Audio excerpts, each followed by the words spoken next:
The following program is a production of Pioneer Public Television.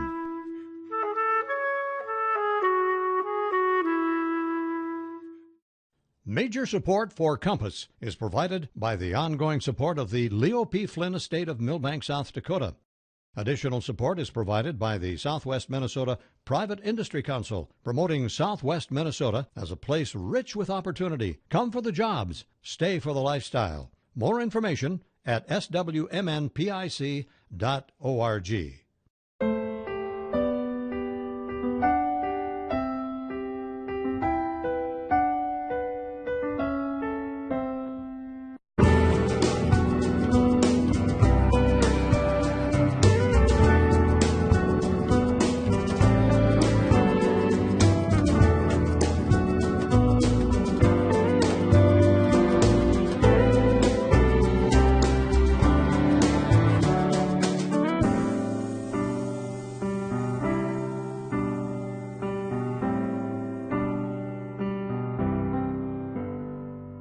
Hello and welcome to Compass, a production of Pioneer Public Television.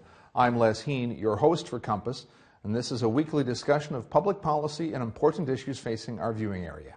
This week, we will talk about how agriculture has found a place in schools and classrooms across the state. We'll have representatives from the Minnesota Ag in the Classroom program and the state's FFA Foundation. And we'll touch on how agriculture is being used and taught in our region. First, Pioneer's Laura K. Prosser takes us to Granite Falls, where every year students come there to experience the Ag in the Classroom program firsthand. Here's Laura's report. The classroom isn't just for math, science, and English anymore. Many schools have made room for agriculture. Roger Dale and Carl Luwaji know firsthand the importance of having ag in the classroom, and they're here to tell us a little bit about the annual demonstrations held in Granite Falls. So Roger, why don't you tell us a little bit about this event and how it got started? Well, a number of years ago, the elevator at Hanley Falls had their annual meeting and the supper was at the church. And one of the school teachers from just plain Cottonwood at that time asked my wife and I if we'd bring over a soybean display that we had set up at the elevator annual meeting. And sure, we'd do that. The next year she says, would you bring it back? And would you talk to the kids about soybeans? So we did. And that's how this got started. And then a couple of years later, then Dougie Albin come on board with the corn.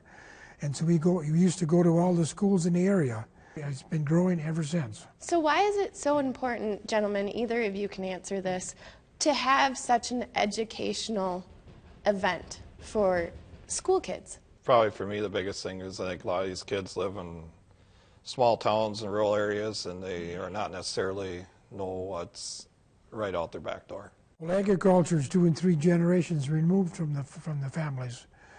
Years ago, the town kids, in the summer, they'd go out and work in the farm. You don't see that anymore. The local kids don't even know, a lot of them don't know where their food comes from.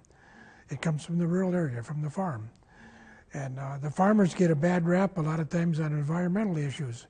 That's why the SCS office is here and they talk about environmental with the soil and water. Because we drink the same water the kids do, and we as farmers, we want to pass the farm on to the next generation as good as we had it, as we got it, if not better. So Carl, tell me a little bit about what's involved in this event. For as far as getting the groups together, and a lot of these commodity groups are more than willing to come in and give a 20-minute presentation to kids just to exposure for their organization and also for the kids to realize what's there. That's true. Now, how many schools are involved in this?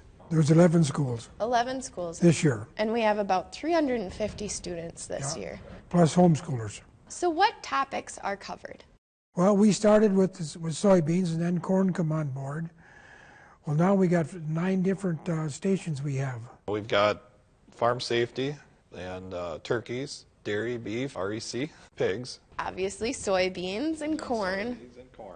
And also NRCS office, out of Clarkfield I think they're talking this year on aquatic invasions. The kids get a very well-rounded education, wouldn't you say? And the majority of the people putting on these demonstrations are farmers, so they're speaking from the heart.